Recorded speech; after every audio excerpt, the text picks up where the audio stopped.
This is the examination of the hidden human condition. You're listening to the Hidden Killers Podcast. This is the Hidden Killers Podcast with Tony Bruschi. Well, if it's not bad enough that you're accused of murdering your 8-year-old daughter, then on top of that, additional charges related to child sex crimes. On top of that, I've been thrown at Thomas Ross Gatewood of Wichita, Kansas. 51-year-old man charged with the murder of his 8-year-old daughter in May now has those additional charges levied against him. Another horrible human being, as we're learning about right here. He's 51, like I said.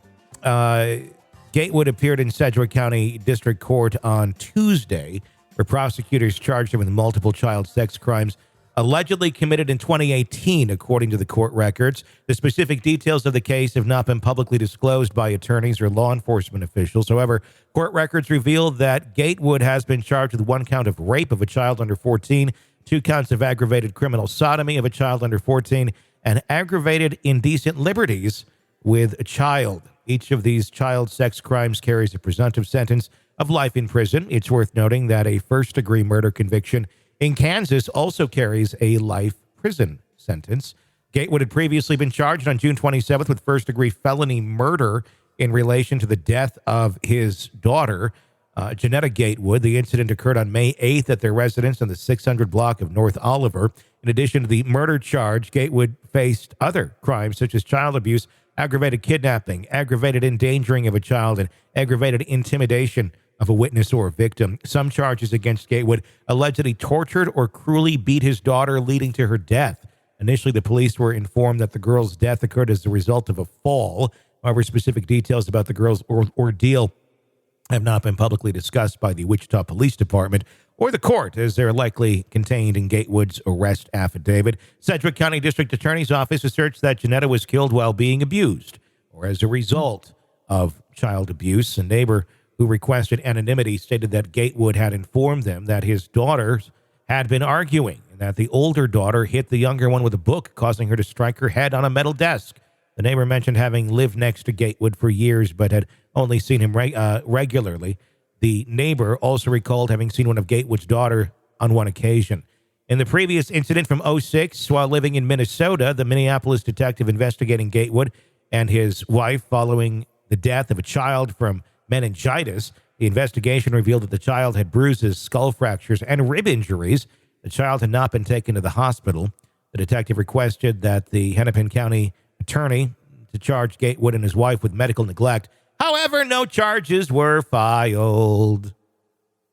That's the beginning of, okay, how could have this one been prevented? How could have the system worked right? And, I get people like, oh, you're mad at the system and this, like, I am, because it doesn't ever seem to work right. Everybody not protecting the kids. Everybody gets fucked by it. And then these horrible people just kind of are able to get out and go around. The system does need to be questioned. And I'm not questioning necessarily the individuals who work in the system. There's plenty of wonderful, very respectable people who do work in that area. But for their well-being and for their well-being of them doing their job effectively, the system needs to be fixed. And I'm talking about it as a whole, not necessarily just one person to do this or that. They're always set up for failure. It never works. In early 2009, the family was living in Oklahoma, and officials in Bartlesville removed 2 Gatewood children, a newborn boy and a 19-month-old girl, after discovering that the girl was unable to walk and talk. According to the court affidavit, the toddler had bruises on her legs, back, buttocks, and small red dots around her eyes. Bruises appeared to be of different ages, and one on her thigh resembled a handprint. Similar to the previous incident, the toddler had not received medical attention for her injuries. Gatewood's wife claimed that she didn't think the injuries were severe enough to warrant a hospital visit. She also stated that doctors often suspected abuse, but she protected her children. Additionally, she expressed fear of them being taken away. Well, yeah, because your children are being abused in an unhealthy home, they should be taken away. Or better yet, you should get the fuck out of there with your kids. Gatewood admitted to the police that he knew he had bruised the toddler while spanking her, acknowledging that he spanked her too hard. Okay, let me say something right there. Yeah. This toddler was 19 months old and couldn't walk or talk. What did this kid do that needed to be spanked anyway so hard that he bruised her? So even if that is his excuse, she couldn't walk or talk. Yeah. What was she doing that was so bad? Nothing. Absolutely nothing. And what kind of abuse did this child take in that has prevented the stunt in growth? Gatewood's wife mentioned to the police that she was aware of the spanking but did not confront him. This is someone who's likely in an abusive situation and was fearful for their own life. Regarding the toddler's inability to walk and talk, she believed the child would develop at her own pace and did not want assistance. Gatewood received a 1-year jail sentence, probation, court costs in the Bartlesville case. His wife was convicted of enabling child abuse by injury and receiving a sentence of 180 days in jail, probation, and court costs. Court documents also reveal that Gatewood had been involved in 7 criminal cases in the 90s, including charges of aggravated battery and aggravated assault and battery in Wichita or Riley counties. Additionally, he had faced several cases of domestic violence, battery, sexual battery, and unlawful touching in Wichita municipal courts.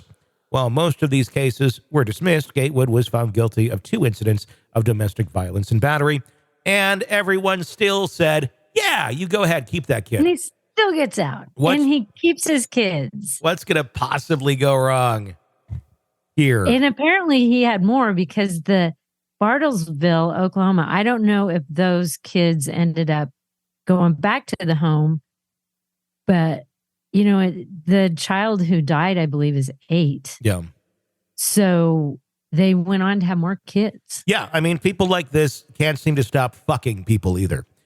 They seem to have like sperm that probably beat the shit out of the other sperm to get to the egg.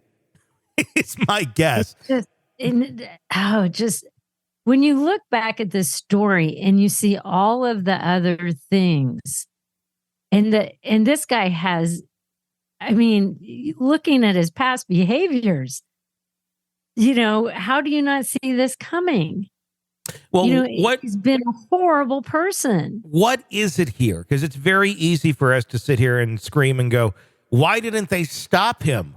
I guess that is the question. Why was this man in the position he was in? And what was allowing that to be that way? Because whatever caveat there is in the system that allowed him to be a father and live in a home with minors after what he's been found guilty of doing needs to get changed. That right there, we need to take a look at that, where we know all of these things about this person. See something, say something. Well, it happened a lot, and a lot was said, and a lot was seen. And yet we still went back and said, you can have the kids. You clearly learned your lesson. Even though like a couple days after he's out, he's like in custody again for beating somebody or abuse or battery. But that's where we need to look. What's broken? I think in this case, there's going to be some things come out that are pretty horrific. And because my friend works for the DA's office, and will go to these, I guess, are meetings where the law enforcement presents their case to the DA. The DA's like, yes, this is something, or no, you need to go get more information or evidence. Yeah. Because they don't just go, here's what we're charging him with. And the DA goes along with that. And so he went to the meeting, and he said that he went to his boss and was like, I can't do that ever again. It was so horrible. I didn't push him for what he heard because I didn't want to know what he heard. Yeah. And it was horrible that he said he didn't ever want to go to another meeting like that. And that's his job. And that's what was insinuated here in this story of the things that are not being put out there yet are those sort of things. So the things that are on the surface that we know are already horrific. Can you imagine what's behind that? I don't want to know. This is a little girl. And even if the mom's being abused, once you have a child, your job is to protect that kid and care for that kid. And these women, I get the abuse, but how could you just look the other way while your child is being horrifically abused? Like, how could that not be the motivator to where you would be like, I have to save this kid or I will die myself. Like, I don't know how you turn your head because you're in the same house. That area of town, because this is in my town, those are all really small homes in that neighborhood. I would say they're, 2-3 bedroom, 1 bath. There may be 1,100 square feet homes. And so it's not like they lived in such a ginormous house. She was in the other wing and had no idea. That's not the case. She had to have known what was going on. Unless he was living there by himself with kids, which would be even worse. I'm a very solutions-oriented type person. And I think your best solution here is let's get him in prison as quickly as we can. Maybe even keep him there while he's awaiting trial, if he's going to have a trial. But let's get him into the actual prison system, not the county jail, but prison. Let's store him there for a little while. That's been done before. And then let's send the letter out to every person in the prison. The nice little, hey, by the way, here's who's moving in this week. And here's what they did. And let's just see if he even makes it to trial.